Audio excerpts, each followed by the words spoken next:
Mga kababayan, ang black propaganda ay maruming bahagi ng politika at gagamitin itong sandata laban sa akin ng mga taong nangangarap na makita tayong bigo sa pagtupad ng ating sinumpaang tungkulin sa bayan.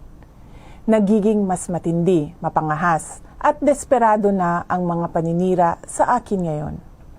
Bahagi ang mga ito ng isang organisadong demolition job na ang layunin ay sirain ang aking integridad at gumawa ng imahe na ako ay isang mamamatay tao na korap, abusado, taksil at isang warlord. Makikita natin ito sa pag-atake sa confidential funds, pagpapalaganap ng video sa Commonwealth traffic, paggawa ng issue sa pagtatag ng security para sa opisina ng Vice Presidente, paglabas ng testigo na umano'y ako ay kaparte ng Davao Death Squad, sa malisyosong ulat tungkol sa aking mga baril at ang pambabastos sa relasyon namin ng aking asawa. Kamakailan lamang ay nagsusulputan din ang mga online scam sa pera sa social media, katulad ng scholarship o pabaon program para sa mga mag-aaral.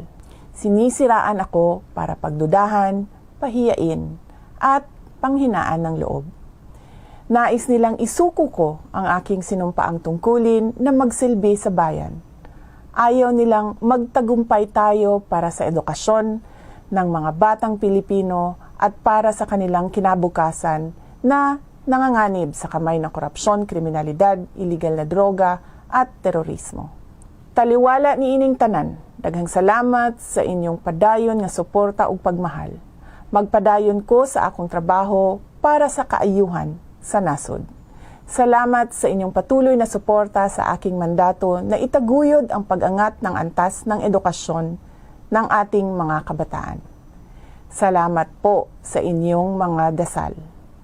Tandaan po natin na ang mga paninirang ito ay nagkukubli ng mga personal at politikal na interes. At ang mga ito ay hindi ninyo interes. Hindi interes ng bayan, hindi ito interes ng Pilipinas.